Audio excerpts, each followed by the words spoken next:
If the gods are structures, then myth is the system that carries them.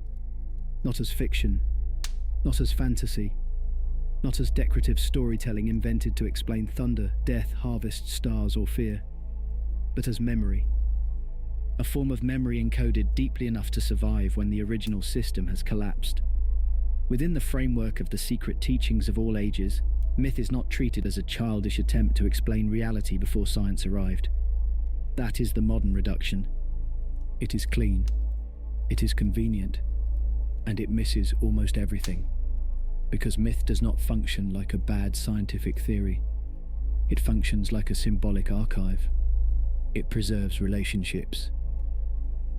It preserves patterns. It preserves structures of meaning that cannot always survive in direct language. And this is why myth remains powerful even when it is no longer believed literally. A myth can lose its temple and still survive. It can lose its priesthood and still survive. It can lose its original language and still survive. It can be translated, retold, altered, misunderstood, moralized, demonized, romanticized, and still carry something of the structure that created it. That is not weakness. That is its strength. Myth survives because it is adaptable. And after collapse, adaptability becomes necessary. When a unified system breaks apart, knowledge has to move in a different way. It cannot depend on one center.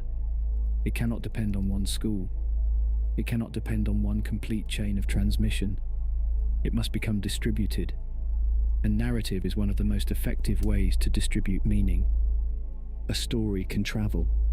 A story can be remembered. A story can be told to people who do not know the full system behind it. A story can preserve a pattern even when the teller no longer understands every layer of what they are carrying. This is how myth works as memory.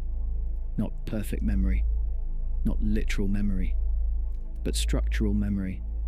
It remembers relationships even when details change. It remembers the pattern beneath the surface. A flood, a fall, a descent, a forbidden act, a stolen fire, a dying god, a sacred marriage and a war in heaven, a journey into the underworld. A child hidden from a devouring power, a hero marked by unusual birth, a world created from darkness, water, chaos, or sacrifice. These patterns repeat because they are not simply stories. They are symbolic structures. And symbolic structures are durable.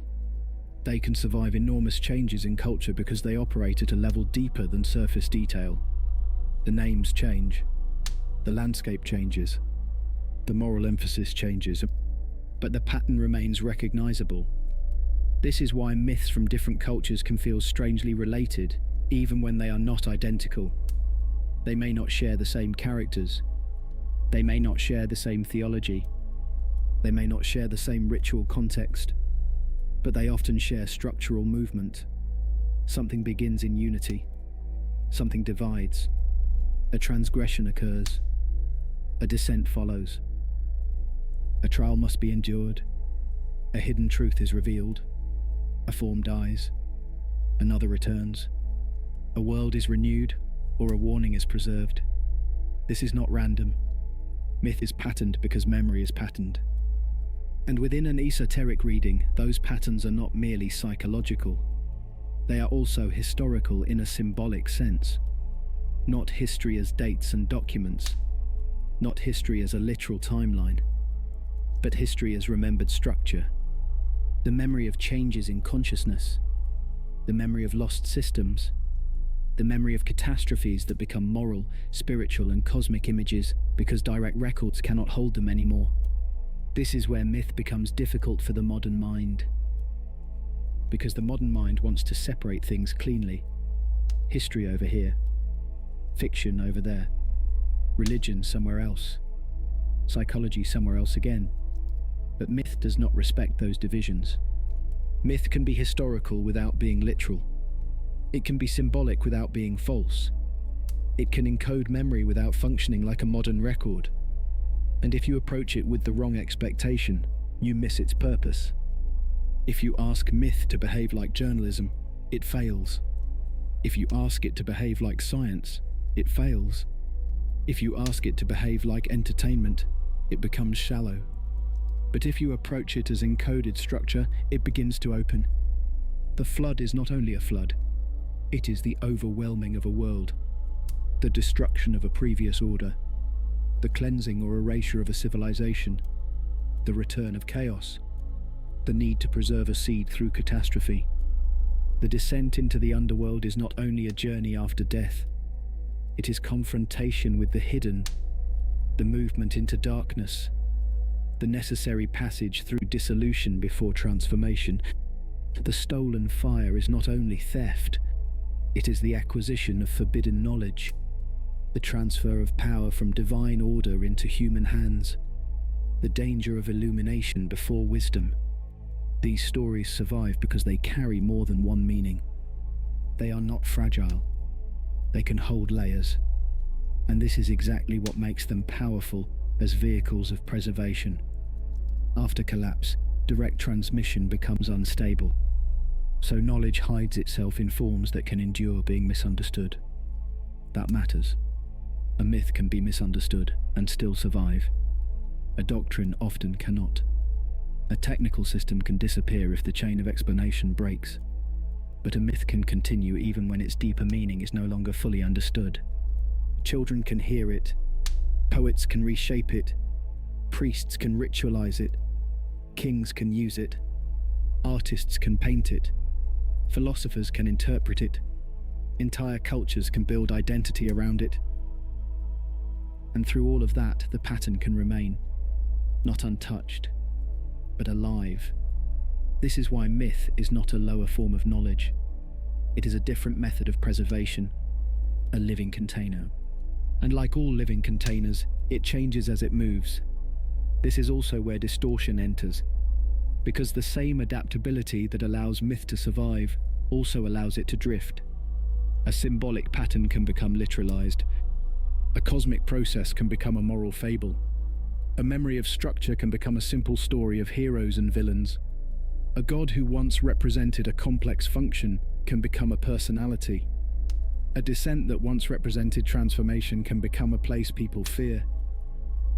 A symbolic death can become only physical death. A ritual process can become merely a tale. This is what happens when myth loses its interpretive structure. The story remains, but the system behind it becomes obscured. And this is why myths can feel both powerful and confusing. They still carry weight. They still stir recognition. But the original keys are often missing. So the modern reader is left with fragments. Images that feel meaningful. Patterns that feel familiar. Stories that seem to point towards something larger, but do not explain themselves directly. And that is because myth was never designed to explain itself directly. It was designed to preserve, to hold, to carry, to wait for recognition.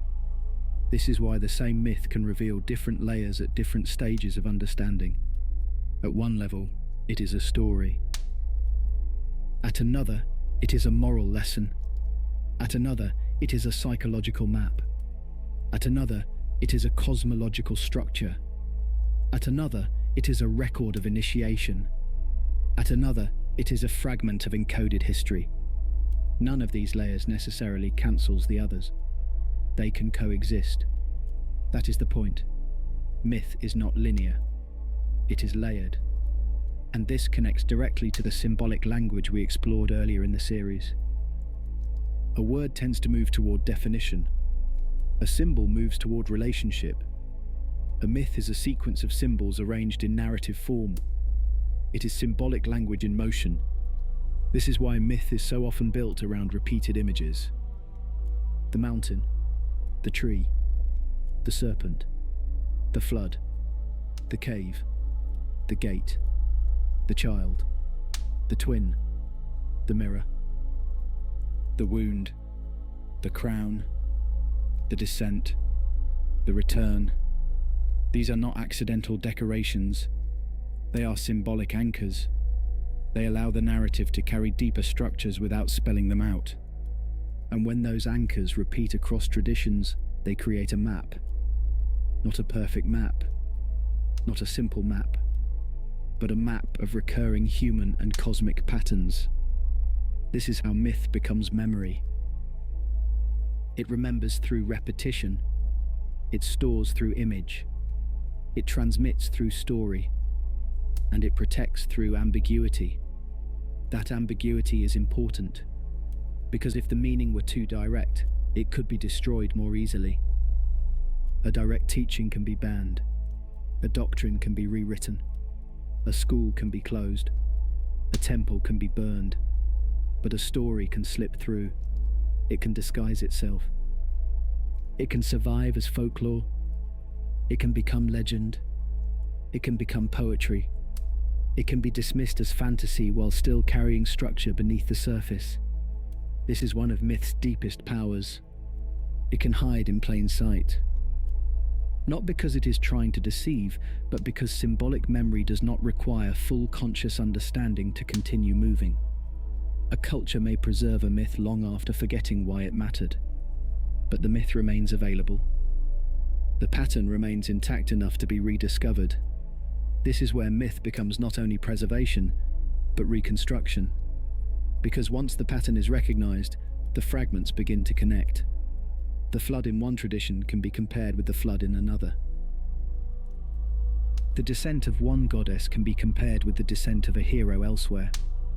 The dying god can be compared with seasonal cycles, initiation rites, solar patterns, agricultural rhythms, and internal transformation. Connections begin to form, not to flatten all myths into one story. That would destroy their specificity, but to understand how different stories may preserve related structures. This is the correct tension. Respect the difference. Recognize the pattern. That is how myth should be approached in this series. Not as proof, not as debunking, not as a claim that every culture is secretly saying the exact same thing, but as a study of repeated symbolic structures that may preserve fragments of older systems. This is why myth matters after Atlantis. If Atlantis represents coherence and the fall represents fragmentation, then myth becomes one of the main ways fragmented knowledge survives. The gods become symbolic carriers of power. Myths become the narrative structures that carry the gods, and together they allow pieces of the older system to keep moving, not whole, not pure, not untouched, but alive. And this is where the word memory becomes essential. Memory is not a perfect recording. Memory reshapes. Memory condenses. Memory selects. Memory translates experience into forms that can be carried. Cultural memory does the same thing. It does not preserve everything. It preserves what can survive. And what survives is often not the literal detail, but the symbolic pattern. A catastrophe may become a flood. A lost system may become a golden age. A collapse of knowledge may become a fall from divine favor. The misuse of power may become a war among gods. The loss of direct perception may become exile. The promise of restoration may become prophecy. These are not random transformations. They are ways of remembering through symbol. And once you understand that, myth becomes far more serious. It becomes a record of how human beings preserve what cannot be preserved directly. It becomes a method for carrying the unspeakable, the abstract, the traumatic, the sacred, and the structural through forms that can endure. This is why myths continue to haunt cultures long after belief has changed. Because the pattern still speaks. Even when the old gods are no longer worshipped. Even when the old rituals are forgotten. Even when the old temples are ruins. The myth remains. And through the myth, the structure can still be approached. This is the transition that closes this stage of the series. We began with the mystery traditions as structured teachings. We moved through initiation, secret schools, initiates, temples, and symbolic language. Then we moved into Atlantis as a model of coherence, its fall as fragmentation, the gods as archetypes of power, and now myth as encoded memory. Each layer shows how knowledge changes form as conditions change. When the system is whole, knowledge can be lived. When the system begins to collapse, knowledge must be preserved. When preservation becomes indirect, it becomes symbol. When symbol needs movement, it becomes myth. And once myth exists, the next task is recognition. To read beneath the surface. To understand that the story is not the end of meaning. It is the doorway. Because myth does not simply tell us what happened. It reveals what a culture could not afford to forget. And sometimes, what it could no longer explain directly. So the question is not whether myth is true in the shallow sense. The question is what kind of truth it was designed to carry. What structure lies beneath the story? What memory survives beneath the image? And what begins to emerge when those memories are placed beside each other? Because once the fragments start to align, the system begins to speak again.